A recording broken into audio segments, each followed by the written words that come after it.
écoutez Europe 1, il est 9h30. Le journal des médias avec Thomas Joubert. Bonjour Thomas. Bonjour, à la une ce matin, la Société des journalistes de France 2 réagit aux critiques sur le manque de réactivité de la rédaction. Le journaliste qui a tourné la caméra cachée à la Casa Nostra se défend et les candidats de Danse avec les stars changent de partenaire samedi soir. Et on commence donc avec la Société des journalistes de France 2 qui défend son travail sur les attentats du 13 novembre. Dans un communiqué, la SDJ de France 2 dénonce la publication d'informations farfelues ou malveillantes dans la presse, des infos qui entachent la réputation et insultent la rédaction. Les journalistes font allusion à un article sur le blog de Renaud Revel qui critiquait le manque de réactivité de la rédaction de France 2 le soir des attentats. Mais les journalistes visent aussi les déclarations du patron de France 2, Vincent Mellet, qui avait lui-même reconnu dans la presse ce manque de réactivité. La SDJ parle d'une prise de position maladroite. Elle explique que 50 personnes ont rejoint la rédaction le soir des attentats et que la décision de casser l'antenne n'appartient pas à la direction de l'information, mais à la direction tout court. Le petit journal revient sur la polémique à propos de la vente des images de vidéosurveillance de la pizzeria Casa Nostra. Une affaire de plus en plus complexe. L'avocat du gérant de la pizzeria a annoncé avant-hier qu'il allait porter plainte contre le petit journal. Il accusait Canal+ de s'être fait piéger par le journaliste qui avait filmé en caméra cachée la transaction avec le Daily Mail pour la vente de la vidéosurveillance des attentats. Selon lui, le patron de la pizzeria n'avait rien à voir dans cette vente. Yann Barthès a donc répondu point par point hier en diffusant de nouvelles images de la vidéosurveillance qui accable de nouveau le gérant de la pizzeria. Et le petit journal a aussi eu des nouvelles du journaliste indépendant qui a tourné la caméra cachée et qui se défend. Écoutez. Depuis son passage dans le Petit Journal, on entend beaucoup de choses sur le journaliste qui est venu témoigner et qui a donc tourné ces images.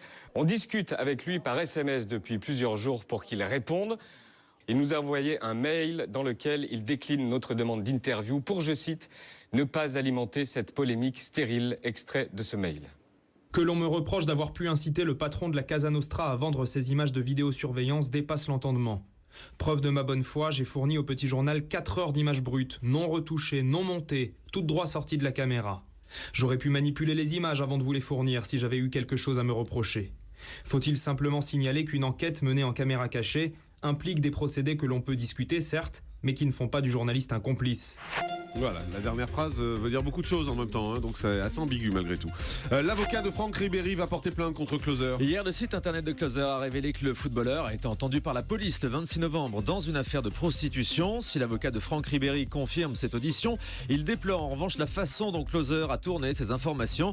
Dans une interview à Metro News, l'avocat estime que l'article a fait planer un doute calomnieux sur Franck Ribéry alors que son client n'a été entendu que comme témoin et est ressorti libre. L'avocat annonce donc qu'il va porter plainte contre le magazine. Voilà, et on parlera de toutes ces affaires tout à l'heure dans le grand direct de l'actu. Benzema, Valbuena, Ribéry. Les stars sont-elles irrécupérables? Votre avis au 39-21.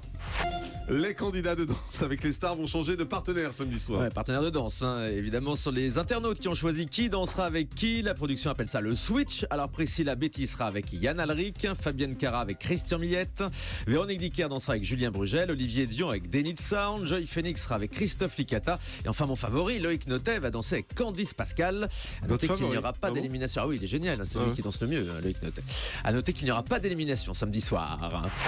Le grand journal sera remplacé par une nouvelle émission pendant les vacances de Noël sur Canal. Mais Téna Birabin va céder sa place à Thomas Touroud qui présentera le Ce Soir Show tous les soirs à 19h. L'animateur reviendra sur les événements de l'année avec 4 invités à travers des jeux, des défis, des happenings.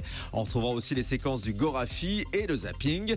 C'est un nouveau test pour Thomas Touroud qui a présenté le Before du grand journal les 2 dernières saisons mais qui était absent de la grille de rentrée de Canal en dehors de ses émissions de sport. Une famille en or revient sur TMC pour Noël. La nouvelle version du jeu animé par Arnaud de Samer n'avait pas marché cet été avant même d'être déprogrammée, mais la chaîne avait tourné une spéciale de 90 minutes qu'elle comptait diffuser en prime time. Une spéciale qui sera donc programmée à Noël le mardi 22 décembre à 23h30. Ça fait plaisir et ça débarrasse, comme on dit.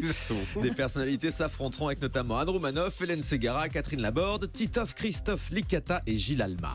Et puis Daniel Prévost succède à Gérard Jugnot dans la série La Loi d'Alexandre sur France 3. Cette série qui met en scène le quotidien d'un avocat va une nouvelle fois changer d'interprète après Josiane Balasco dans La Loi de Barbara et Gérard Jugnot. On retrouvera donc Daniel Prévost pour 3 nouveaux épisodes selon Télémagazine, qui rappelle que Michel Blanc avait également été approché. Et puis la saga Rambo. Non, c'est plusieurs. Il faut pas faire la voix aussi. Rambo. Bientôt adapté à la télé. Nul. Ça va. La chaîne américaine Fox travaille effectivement à cette adaptation de la saga pour la télévision. Le projet sera produit par Sylvester Stallone, l'acteur historique de Rambo, avec cette voix que vous imitez à merveille. C'est ça. Formidable. La série, qui pourrait prendre la forme d'un téléfilm d'1 heure, explorera la relation complexe entre Rambo et son fils JR, ancien membre des troupes d'élite de la marine américaine. Allez, on termine avec le chiffre du jour. 3247, c'est le nombre d'adultes qui ont participé à une étude scientifique américaine sur la télévision, et les conclusions montrent que trop regarder la télé provoquerait des problèmes cérébraux, puisque les personnes qui ont regardé la télé plus de 3 heures par jour ont des performances cognitives diminuées, comme la rapidité de réflexion, les fonctions d'exécution et la mémoire verbale.